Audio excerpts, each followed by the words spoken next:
આકાશ તથા પૃથ્વી ઉપર જેમને ચાલશે ને આકાશ તથા પૃથ્વી ઉપર જેમને અધિકાર આપવામાં આવ્યો છે તેવા ઈશ્વરના નામમાં સર્વ શ્રોતાઓને સલામ પાઠવીએ છીએ. આપણે જૂના કરારના કેટલાક પાત્રોનો અભ્યાસ કરી રહ્યા છે અને જીવન સંદેશ મિનિસ્ટ્રીઝને માટે આપણે ઈશ્વરનો આભાર માનીએ છીએ કે જેઓની સેવા મારફતે આપણે અત્યાર સુધી આશીર્વાદ પામ્યા છે. તેઓની યુટ્યુબ મારફતે આપણે બાઇબલનો અભ્યાસ કરીએ છીએ અને આજે આપણે જૂના કરારના પાત્રનું મનન કરવાના છે અને તે યશાયાનું પાત્ર છે. અને આ 9મું પાત્ર આજે આપણે જોવાના છે અને એને આપણે શીર્ષક આપીએ છીએ યશાયા આશીર્વાદ તરફ જવાના પગલાં. એવું એક શીર્ષક આપીને આપણો સમય આપણે મનનમાં આગળ વધવાના છે. ચાવીરૂપ કલમ આપણે તમે જાણો છો એ અધ્યાય યશાયા પ્રબોધકનું પુસ્તક 6થો અધ્યાય અને 1થી 9 કલમો આપણે પસંદ કરી છે અને એમાંની કેટલીક કલમો હું વાંચું છું. તમારી પાસે બાઇબલ હોય તો તમે જુઓ. યશાયા પ્રબોધકનું પુસ્તક 6થો અધ્યાય અને 1થી 4 કલમો હું વાંચીશ.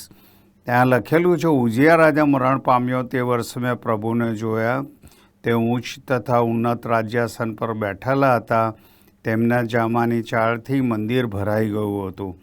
તેમની આસપાસ સરાફો ઊભા હતા. દરેકને 6 પાંખ હતી. તેથી 2થી તે પોતાનું મુખ ઢાંકતો, 2થી પોતાના પગ ઢાંકતો અને 2થી ઉડતો.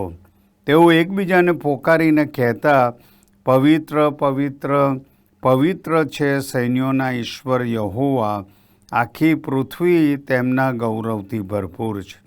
પોકારનારની વાણીથી ઉમરાના પાયા હાલ્યા અને મંદિર ધુમાડાથી ભરાઈ ગયું.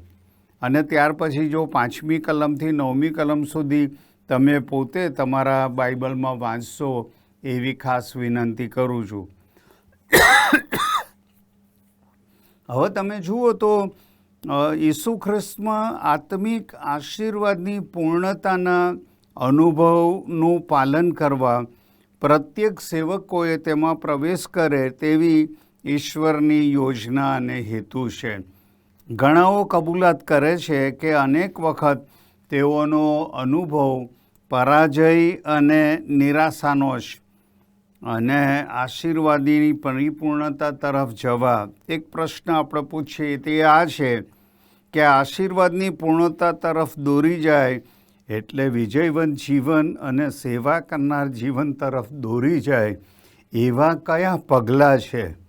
અને આપણે એવા 7 પગલાંનો આજે મનનમાં વિચાર કરવા માગીએ છીએ. ક્રમવાર એની આપણે નોંધ કરીએ. આ પ્રસંગ જોઈએ છે એમાં પહેલું પગલું એ તો ચિંતન કરવું, કોન્ટેમ્પલેશન આપણે અંગ્રેજીમાં કહીએ. ચિંતન કરવું એ પહેલું પગલું છે. બધા જ ખ્રિસ્તી અનુભવની શરૂઆત પ્રભુ ઈસુ ખ્રિસ્તના દર્શન સાથે થાય છે. યશાયા મંદિરમાં ભક્તિ કરતો હતો ત્યારે અચાનક તેણે એ પ્રભુની હાજરીની અસાધારણ પ્રભાવશાળી અધિકારયુક્ત આદરયુક્ત ભયની લાગણી તેણે અનુભવી હતી. અને એ લાગણી તો 1થી 5 કલમની અંદર વર્ણવવામાં આવી છે. અને એ અસાધારણ પ્રભાવશાળી આદરયુક્ત ભયની લાગણી કઈ હતી, એમાં શું સમાયેલું હતું, એવી કેટલીક વાતો આપણે રજૂ કરવા માગીએ છીએ. ત્યાં જુઓ તો પહેલી વાત, તેણે પ્રભુ ઈસુ ખ્રિસ્તને તેમના પહેલાંના અસ્તિત્વના પ્રી ઇન્કાર્નેટ મહિમામાં તેમને જોયા હતા. અહીં ગાડી લખવામાં આવ્યું, મેં પ્રભુને જોયા. એવા શબ્દો પહેલી કલમમાં આપણને જોવા મળે છે. એટલે કે આપણા તારનાર થવા માટે તે જગતમાં આવ્યા તે અગાઉ મહિમા ધારણ કરનાર એ ઈશ્વરના દર્શન તેણે પોતે કર્યા હતા. અને આ જ વાત યશાયાએ લખી એનું જે વર્ણન યોહાન પોતાના સુવાર્તામાં કરે છે તે આ પ્રમાણે છે યોહાનની સુવાર્તાનો 12મો અધ્યાય તમે જુઓ અને ત્યાં યશાયાના એ વચનોને એ ટાંકતા આ પ્રમાણે લખે છે. યોહાનની સુવાર્તા 10મો અધ્યાય અને 12મો અધ્યાય અને 40મી કલમની અંદર ત્યાં એવું લખવામાં આવ્યું છે કે 12મો અધ્યાય 40મી કલમ કહે છે કે પછી યર્દનને પહેલાં 12મો અધ્યાય માફ કરજો 12મો અધ્યાય અને 40મી કલમ ત્યાં યોહાન યશાયાના એ વચનો ટાંકતા લખે છે કે તેઓ આંખોથી ન જુએ અને અંતઃકરણથી ન સમજે અને પાછા ન ફરે અને હું તેઓને સારા ન કરું માટે તેમણે તેઓની આંખો આંધળી કરી છે અને તેઓના મન જડ કર્યા છે, એવું યશાયાને ટાંકતા કહે છે. ત્યાર પછી જો એ જે સુવાર્તાના 17મા અધ્યાયની અંદર તમે આગળ વધો તો ત્યાં 17મા અધ્યાયની 5મી કલમની અંદર યોહાન આ પ્રમાણે લખે છે. ઈસુની એ પ્રાર્થનાને ટાંકતા કહે છે, અને હવે હે પિતા, જગત ઉત્પન્ન થયા અગાઉ તમારી સાથે જે મહિમા હું ભોગવતો હતો તે વડે તમે તમારા પોતાની સાથે મને મહિમાવંત કરો. અને અહીં ગાડી લખવામાં આવ્યું પ્રભુ પોતાના મહિમામાં હતા અને એ વાત સાથે આપણે સરખાવીએ છીએ. તેણે ઈશ્વરના સનાતન દીકરાને જોયા હતા, જે ઈશ્વર હતા, જે છે અને તે સર્જનમાં ઈશ્વર પિતા અને પવિત્ર આત્મા સાથે ના વ્યક્તિ હતા અને ઉદ્ધારમાં પણ એ જ વ્યક્તિ હતા એવું આપણને જોવા મળે છે. જો તમે એ વિશે વાંચો તો કોલોસીઓનો પત્ર 1લો અધ્યાય અને તેની કેટલીક કલમોમાં આ પ્રમાણે લખવામાં આવ્યું છે. 16મી કલમ હું વાંચું છું, ત્યાં આ પ્રમાણે લખવામાં આવ્યું છે. ત્યાં કહેવામાં આવ્યું, કેમ કે તેમનાથી બધા ઉત્પન્ન થયા, જે આકાશમાં છે તથા જે પૃથ્વી પર છે, જે દ્રશ્ય તથા અદ્રશ્ય છે, રાજ્યાસનો કે રાજ્યો કે અધિપતિઓ અને અધિકારીઓ, સર્વ તેમની મારફતે તથા તેમના માટે ઉત્પન્ન થયા એવું ત્યાં લખવામાં આવ્યું છે. અને સાથે સાથે ઉદ્ધારમાં પણ પિતા અને પવિત્ર આત્મા સાથે એ એક વ્યક્તિ હતા એવી વાત આપણને આગળ હિબ્રુઓના પત્રમાં જણાવવામાં આવી છે. અને એ કલમો પણ હું વાંચીશ. ત્યાં આગળ એ આ પ્રમાણે લખવામાં આવ્યું છે. હિબ્રુઓનો પત્ર 1લો અધ્યાય અને 1થી 3 કલમની અંદર એ વર્ણન કરવામાં આવ્યું. પ્રાચીન કાળમાં પ્રબોધકો દ્વારા આપણા પૂર્વજોની સાથે ઈશ્વર અનેકવાર અને અનેક પ્રકારે બોલ્યા. તે આ છેલ્લા સમયમાં પુત્ર કે તેમણે સર્વના વારસ ઠરાવ્યા અને વળી જેમના વડે તેમણે સૃષ્ટિનું સર્જન કર્યું તે દ્વારા આપણી સાથે બોલ્યા. તે ઈશ્વરના ગૌરવનું તેજ તથા તેમના સત્વની આબેહૂબ પ્રતિમા છે અને પોતાના પરાક્રમના શબ્દથી સર્વને નિભાવી રાખે છે. તે પાપનું પ્રાયશ્ચિત કરીને મહાન પિતાની જમણી તરફ ઉચ્ચ સ્થાને બેઠેલા છે. એટલે ઈશ્વરનું જે પ્રી ઇન્કાર્નેટ અસ્તિત્વ હતું એના વિશે એને દર્શન થયું હતું. ત્યાર પછી આગળ વાંચો તો તેણે તેમને રાજ કરતા નિહાળ્યા હતા. અને ત્યાં આપણા ટેક્સ્ટ બુકમાં આપણી ચાવીરૂપ કલમમાં કહે છે તે ઉચ્ચ તથા ઉન્નત રાજ્યાસન પર બેઠેલા હતા. 1લી કલમ એટલે પૃથ્વી પરનું રાજ્યાસન ખાલી હતું.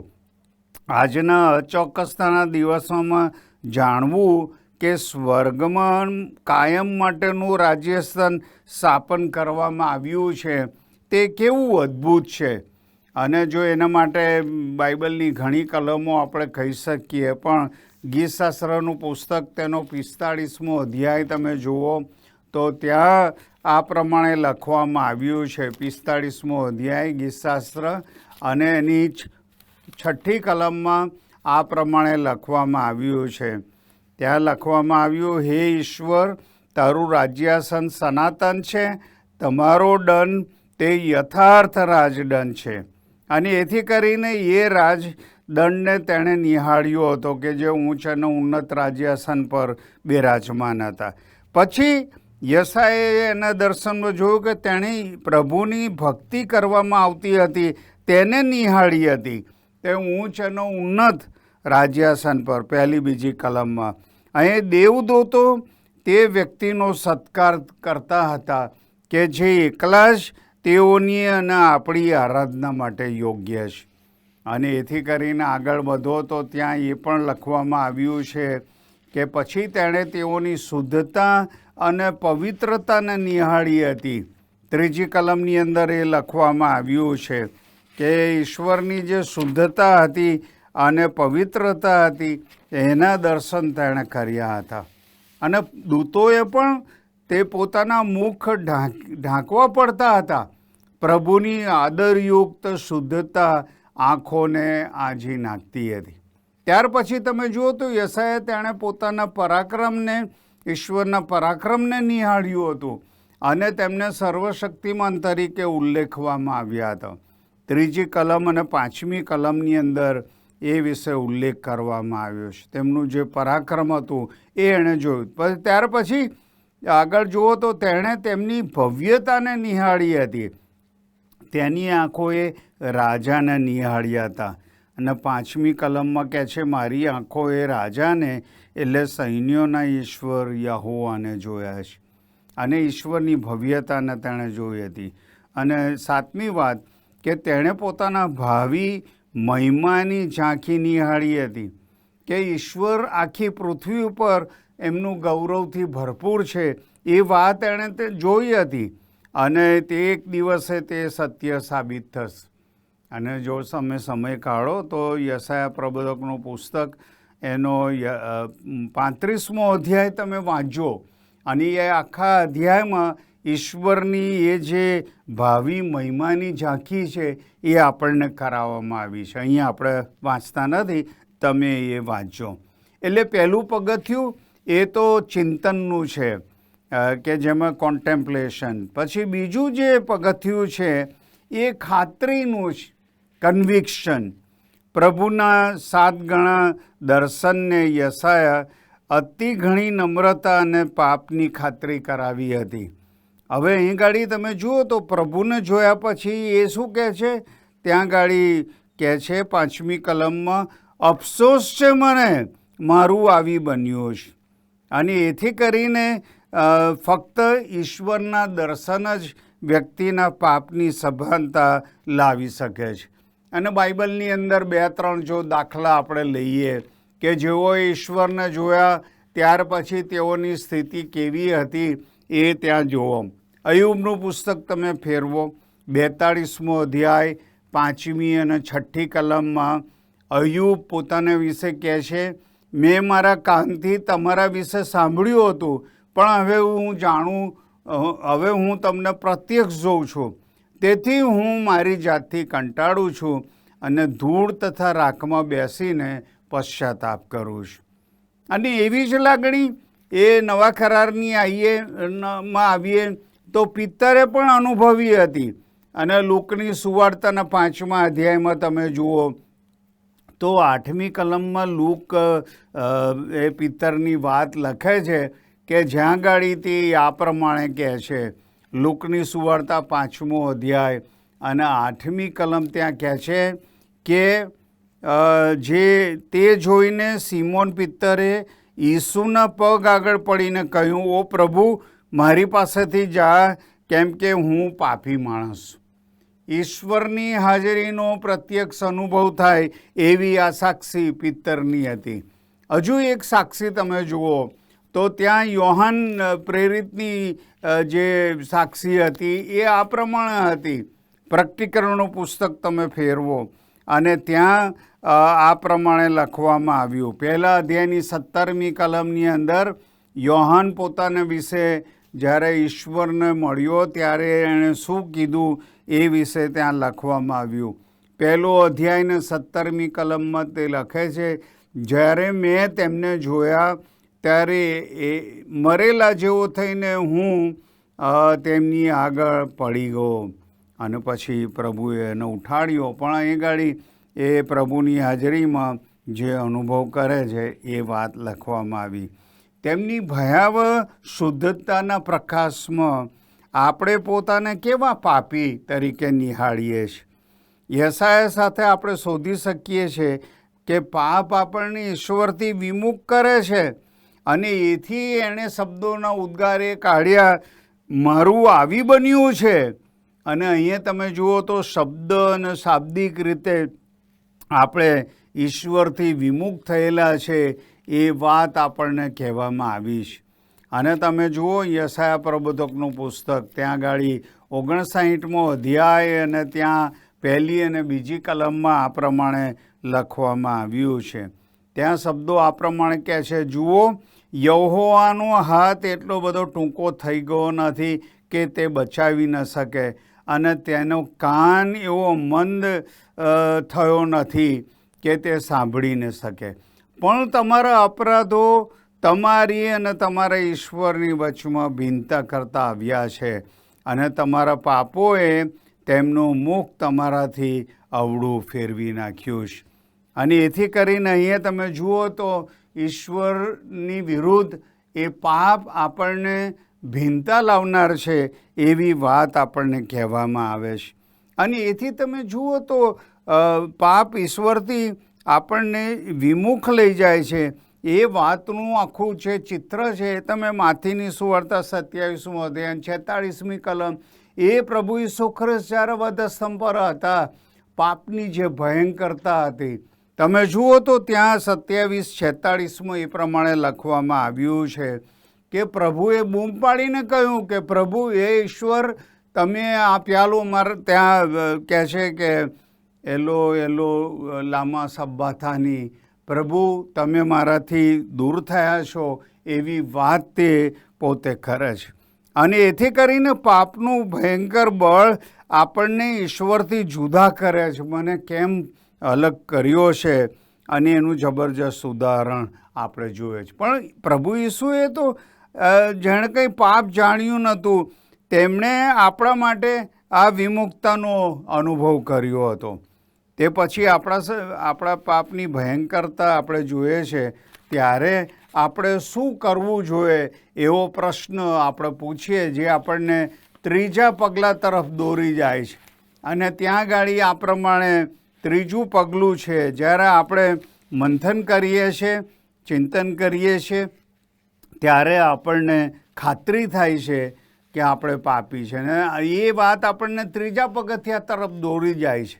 અને એ તો શું છે? કબૂલાત, કન્ફેશન. 5મી કલમની અંદર એ પ્રમાણે લખવામાં આવ્યું, અને એ આપણે વાંચીએ છીએ કે યશાયાએ કહ્યું કે હું અશુદ્ધ હોઠોનો માણસ છું. અને એવી એક વાત, અને પાપથી છુટકારો કરવાનો આ એક જ માર્ગ છે, તેની કબૂલાત કરો. તેને ઢાંકવાનો કોઈ પ્રયત્ન સારો નથી. તેના સહારાથી નો ત્યાગ કરીએ એ બહુ અગત્યનું છે. કારણ કે ત્યાં નીતિવચનના પુસ્તકમાં એ જે લખવામાં આવ્યું એ કલમ તો આપણે બધા જાણીએ છીએ, પણ તેમ છતાંય એના આપણે ફરીથી દોહરાઈએ તો ત્યાં 28મો અધ્યાય અને 13મી કલમ કહે છે, જે માણસ પોતાના ઉલ્લંઘનો છુપાવે છે તેની આબાદી થશે નહીં, પણ જે કોઈ તેમને કબૂલ કરીને તેનો ત્યાગ કરે છે તેઓ પર દયા કરવામાં આવશે. અને એથી કરીને ઢાંકવાનો કે એનો સહારો લેવાનો કોઈ આપણે જરૂર નથી. કેમ? કબૂલાત કરીએ. અને યશાયાએ તેના હોઠો દ્વારા કરેલા પાપની કબૂલાત કરી હતી. અને જ્યારે તેણે પ્રભુ આગળ કબૂલાત કરી ત્યારે તે સામાન્ય કબૂલાત નહોતી, પરંતુ ચોક્કસ કબૂલાત હતી. તેણે એમ કહ્યું નહીં, અફસોસ છે મને, હું પાપી માણસ છું, એવું કહ્યું નહીં. તેણે કહ્યું, અફસોસ છે મને, હું અશુદ્ધ હોઠોનો માણસ છું. અને તેણે પ્રભુ સમક્ષ વિશેષ પાપની કબૂલાત કરી હતી, અને તેની ખાતરી તેને હતી, માટે એણે આવું કહ્યું. એટલે જ્યારે આપણે કરીએ છીએ આ રીતે કબૂલાત, ત્યારે પછી આગળ વધીએ તો શું બને છે? જ્યારે કબૂલાત કરીએ છીએ ત્યારે 4થું પગલું એ તો શુદ્ધિકરણનું બને છે, ક્લેન્સિંગ. અને 6ઠ્ઠી અને 7મી કલમની અંદર એ વાતનો ઉલ્લેખ યશાયામાં આપણે જોઈએ છે. શુદ્ધિકરણ, અને આપણને ત્યાં ગાડી એ સૂચવવામાં આવ્યું છે. 6ઠ્ઠી અને 7મી કલમ કહે છે, પછી સરાફોના માનો એક વેદી પરથી ચીપિયા વડે લીધેલો અંગાર હાથમાં રાખી મારી પાસે ઉડી આવ્યો. તેણે મારા હોઠને તે અડકાડીને કહ્યું કે જો આ તારા હોઠને અડક્યો છે એટલે તારો દોષ દૂર કરવામાં આવ્યો છે અને તારા પાપનું પ્રાયશ્ચિત થયું છે. અહીંયા ચોથું પગથિયું એ તો શુદ્ધિકરણનું છે. હવે યશાયાએ જ્યારે કબૂલાત કરી ત્યાર પછી એને શુદ્ધ કરવામાં આવ્યો. અને એ ગાડી 3 જે શબ્દો છે એ 6ઠ્ઠી અને 7મી કલમમાં જે લખવામાં આવ્યા એ તરફ તમે ધ્યાન આપો. ત્યાં પહેલું કહેવામાં આવ્યું સરાફો, અને સરાફો એ તો પવિત્ર આત્માનું પ્રતિનિધિત્વ કરે છે. ત્યાર પછી અંગાર શબ્દ લખવામાં આવ્યો જે ઈસુ ખ્રિસ્તના મૂલ્યવાન રક્ત વિશે વાત કરે છે. અને ત્રીજો શબ્દ ત્યાં વેદી શબ્દ જોઈએ છે, એ કાલ્વરીના ક્રોસની વાત કરે છે. અને એથી કરીને અહીંયા જે આપણે જોઈએ છે એ તો કે આપણા પાપોની આપણે કબૂલાત કરીએ છીએ ત્યારે પવિત્ર આત્મા ખ્રિસ્તનું રક્તનું લાગુકરણ કરે છે જે કાલ્વરી પર વહેવડાવવામાં આવ્યું હતું અને આપણને શુદ્ધ કરવામાં આવે છે. અને તમે જાણો છો એ કલમો પણ તેમ છતાંય ત્યાં આપણને સ્પષ્ટ લખવામાં આવ્યું. યોહાનના પત્ર તમે વાંચો તો 1 યોહાન 1 અધ્યાય અને એની 1થી જે કલમો લખવામાં આવી છે ત્યાં આ પ્રમાણે લખવામાં આવ્યું છે. 7મી કલમ કહે છે કે ઈસુનું રક્ત આપણને સઘળા પાપથી શુદ્ધ કરે છે. અને પછી 8મી કલમ કહે છે આપણામાં પાપ નથી એમ જો આપણે કહીએ તો આપણે પોતાને ઠગીએ છીએ અને આપણામાં સત્ય નથી. અને પછી 9મી કલમ જો આપણે આપણા પાપ કબૂલ કરીએ તો આપણા પાપ માફ કરવાને તથા આપણને સર્વ અન્યાયથી શુદ્ધ કરવાને ઈશ્વર વિશ્વાસુ અને ન્યાયી છે એવી વાત. અને એથી કરીને ઈશ્વર શુદ્ધ સેવકોની માંગણી કરે છે. તે અશુદ્ધ પાત્રનો ઉપયોગ કરતા નથી. અને એથી યશાયા પ્રબોધકે એ વિશે ઘણું લખ્યું છે, પણ યશાયા પ્રબોધકનું પુસ્તક તમે જુઓ તો 52મો અધ્યાય અને તેની 11મી કલમમાં એમ લખવામાં આવ્યું કે જુઓ, જાઓ ત્યાંથી નીકળો, કંઈ અશુદ્ધ વસ્તુઓને અળગશો નહીં, તેની વચમાંથી નીકળો, યહોવાના પાત્રો ઊંચકનારા તમે શુદ્ધ થાવ. અને એ જ વાત ત્યાં 2 કોરિન્થી 7 અને 1માં પણ લખવામાં આવી છે. તમે ને હું શુદ્ધતા ધારણ કરીએ. આપણો ઈશ્વર એ પવિત્ર છે અને એ ઈશ્વર આપણી પાસેથી પવિત્રતા માગે છે એવી વાત આપણે સરખાવી શકીએ છીએ.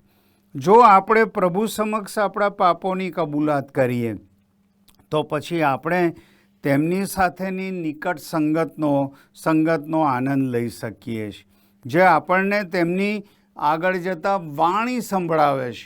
જ્યારે આપણે શુદ્ધ થઈએ છીએ કબૂલાત કરીને ત્યાર પછી શુદ્ધિકરણ પામીએ છીએ, અને શુદ્ધિકરણ પામીએ છીએ ત્યાર પછી એ ઈશ્વરની, પવિત્ર ઈશ્વરની આપણે વાણી સાંભળીએ એવું શક્ય બનાવે છે.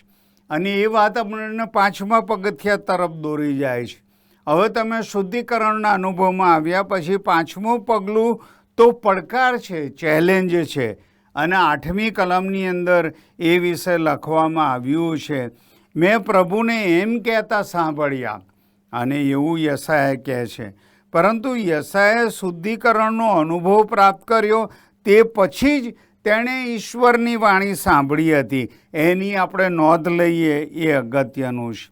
ઈશ્વર પુરુષો અને સ્ત્રીઓની રાહ જુએ છે કે જેમને તે ફરમાન આપી શકે કે સર્વ દેશમાં જઈને તેમના નામમાં ઉપદેશ કરે.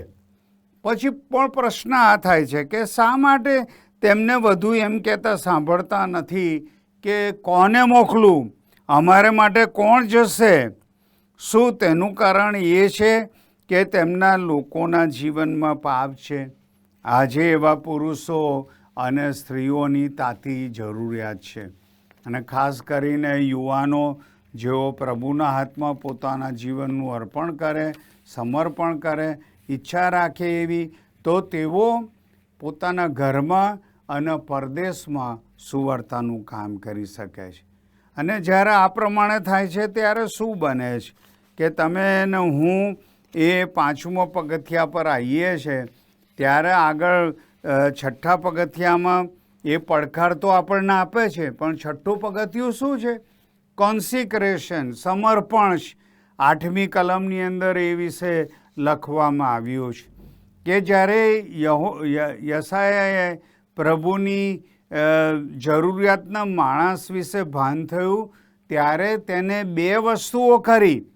પહેલી વાત, તેણે પ્રભુને પોતાનું અર્પણ કર્યું. તેણે કહ્યું, હું આ રહ્યો, અને એ પહેલી વાત તેણે કરી. અને બીજી વાત કે તેણે પ્રભુની સેવા માટે પોતાનું સ્વાર્પણ કર્યું.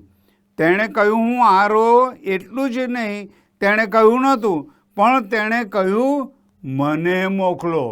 અને એ શબ્દો પણ અગત્યના છે. પ્રભુ તેને જે જગ્યાએ લઈ જવાની ઈચ્છા રાખે છે ત્યાં જવાની તેની ઈચ્છા હતી, એ વાત તે દર્શાવે છે. અને એથી કરીને આ સમર્પણની વાતમાં ઈશ્વર આપણી સેવાની ઈચ્છા રાખે છે, તે અગાઉ આપણું સમર્પણ માગે છે, તે મહત્ત્વનું છે. એની નોંધ તમે કરો. એટલે બંને અગત્યના છે. પોતાનું અર્પણ પ્રભુને કરીએ, પોતાનું સંપૂર્ણ સ્વાર્પણ પ્રભુને કરીએ, આ બંનેની પ્રભુ ઈચ્છા રાખે છે. અને એણે યશાયાએ જે કહ્યું, પ્રથમ હું આ રહ્યો, અને પછી એણે કહ્યું, મને મોકલો. હવે જ્યારે આ પ્રમાણે કહ્યું ત્યારે પછી શું થયું? એ 7મા પગથિયા તરફ આપણને દોરી જાય છે કે એ વાત તો 7મું પગથિયું એ તો ફરમાનનું છે, કમિશન. પ્રભુએ એને કમિશન આપ્યું હતું, ફરમાન આપ્યું હતું. તેમણે કહ્યું, જાઓ અને આ લોકોને જણાવો. 9મી કલમની અંદર એ વિશે લખવામાં આવ્યું. જ્યારે પ્રભુને સમર્પણ કર્યું, પ્રભુ કહે છે, જાઓ અને લોકોને જણાવો. હવે આપણે જોઈ શકીએ છીએ કે શા માટે ઈશ્વર યશાયાના હોઠો શુદ્ધ કરવાની ઈચ્છા રાખતા હતા. તેનું કારણ તે તેને જવા અને કહેવા માટે મોકલવાની ઈચ્છા રાખતા હતા. હવે અહીંયા તમે જુઓ ને તો પાપ કરનાર સભ્યને પ્રભુ દ્વારા શુદ્ધ કર્યા પછી તે સભ્યનો તેમના મહેમાન માટે ઉપયોગ કરે છે, તે કેવું અદ્ભુત છે. અને એથી જ કરીને રોમની મંડળીને લગતા પાઉલ પ્રેરિતે આ પ્રમાણે લખ્યું. એ શબ્દો આપણે જોઈએ તો ત્યાં 6ઠ્ઠો અધ્યાય અને 13મી કલમની અંદર એ પ્રમાણે લખવામાં આવ્યું. અને ત્યાં કહે છે કે વળી તમારા અવયવોને અન્યાયના હથિયાર થવા માટે પાપને ન સોંપો, પણ મુએલામાંથી સજીવન થયેલા એવા તમે પોતાને ઈશ્વરને સોંપો, તથા પોતાના અવયવોને ન્યાયપણાના હથિયાર થવા માટે ઈશ્વરને સોંપો. હવે અહીં ગાડી તમે જુઓ તો યશાયાએ કોની પાસે જવાનું હતું? જે લોકોમાં તે વસવાટ કરતો હતો. અને આ હંમેશા સાચું છે. તમે અને હું જ્યાં કંઈ છીએ ત્યાં જ આપણે તેમના સાક્ષીઓ બનીએ, એવી તેમની ઈચ્છા હોય છે. તેમણે પસંદ કરેલી જગ્યામાં ઈશ્વરની ઈચ્છાનું કાર્ય કરવું, અને આ જ તેમના ઈશ્વરના આશીર્વાદોની ભરપૂરી છે. અને વાલા મિત્રો, એથી કરીને ઈશ્વર તમને ને મને બોલાવે છે કે હું ને તમે એ પ્રભુને કહે, પ્રભુ હું આવ્યો, મને મોકલ. ને પ્રભુ આપણને શુદ્ધ કરે ત્યાર પછી આપણે જ્યાં છે ત્યાં જ આપણે એ ઈસુની વાત કરીએ. અને પસંદ કરેલી ઈશ્વરની એ જગ્યામાં જ્યારે એની ઈચ્છા પ્રમાણે કરીએ છીએ, તેમાં જ ઈશ્વરના એ ભરપૂરો આશીર્વાદો સમાયેલા છે. આવો આપણે પ્રાર્થનામાં જોડાઈએ, પ્રાર્થના કરીએ. પ્રભુ, અમે તમારો આભાર માનીએ છીએ. એ તમારા સેવક યશાયાને તમે તમારું દર્શન આપ્યું, અને એ દર્શનની દ્વારા તમે એને સ્પષ્ટ સમજાવ્યું કે એ પોતે શુદ્ધ થાય તો જ એ તમારામાં તમારા માટે એ કાર્ય કરી શકે તેમ છે. પ્રભુ, આજે અમે પ્રાર્થના કરીએ છીએ, અમારા જીવનનું અર્પણ કરીએ છીએ, સમર્પણ કરીએ છીએ. તમારા હાથમાં લો. અમારા શુદ્ધ પાત્રોને તમારા મહિમાના અર્થે, તમારા રાજ્યના વિકાસના અર્થે વાપરો અને અમને આશીર્વાદોની નહેર તરીકે વાપરો. એવી અમારી આ પ્રાર્થના પ્રભુ ઈસુના નામમાં માગીએ છીએ. આમેન.